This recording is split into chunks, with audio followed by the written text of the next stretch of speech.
Tommy. Today what I want to do is I want to show you a little bit about AWS and some of the tools that are available to you in the amazing toolbox that's available to you through their cloud offerings. So the first thing that we're going to do is we're going to go ahead and navigate out here to aws.amazon.com.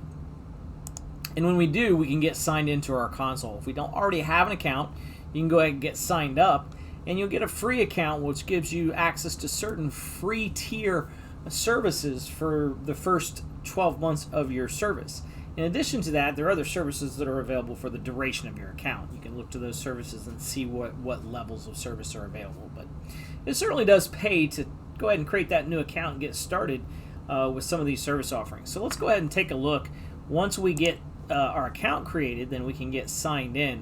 And I've already created my account, so I'm going to go ahead and get signed in with a username and password here.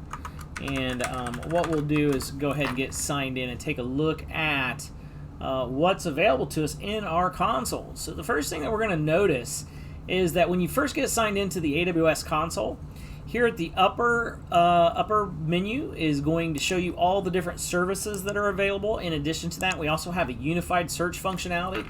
So for instance, if you wanted to look for storage services, you can just start typing in storage and you'll start to see the different services that are available, features that are available, and also documentation. So again, it's a unified search. You can even look at things that are available to us in the marketplace. You can see all the different stuff there in the unified search.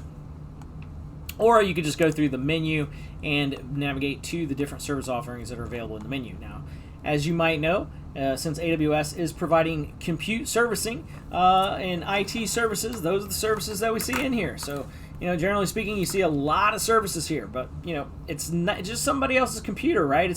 The cloud isn't nothing other than that.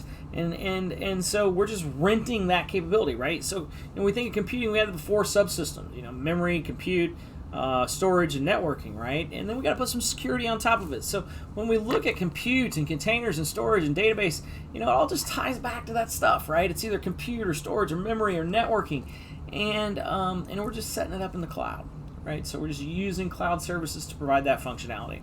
How does AWS provide this functionality? Well, if we go over here to our support section and look at our documentation, you're going to notice that AWS has all these API references. What is an API? It's just an application programming interface, meaning that you are simply getting application access through that interface. It's giving you the ability to access those services, right? And so when you call those services, you do it in a certain fashion.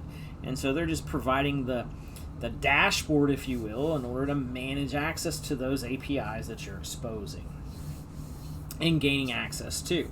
So could you build your own APIs? Of course you can, right? And so that's what we're doing. We're just allowing services to communicate through one another through those exposed APIs, and then we're orchestrating an entire infrastructure that allows us to have kind of a microservices model that provides the functionality of all those different APIs.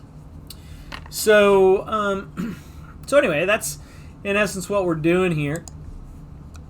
And if we want to come down and take a look at some training on this, we can get trained on it. We can look at our documentation on it.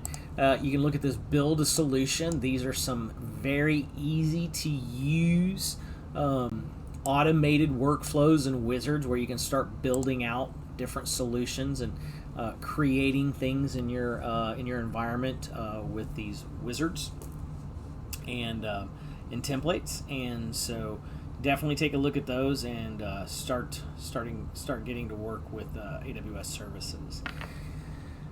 In addition to that, up here you'll also notice that these services are scoped by region. So it's important to understand that some services aren't available in all regions, right? And so services are region specific, and the pricing for those services are also region specific. So it's going to be important that you understand that concept as well. And then, of course, you'll see your identity and your ability to kind of manage that. So that should get you started. You can go ahead and start creating, containers. You can set up S3 buckets. You can set up databases, and then, of course, you can start accessing those resources through those exposed APIs. All right. So hopefully, this is getting you a quick introduction to getting your account set up in AWS, and shows you what you need to do in order to get that services available to you in your console. All right, we'll see you on the next video. Thanks and have a great afternoon.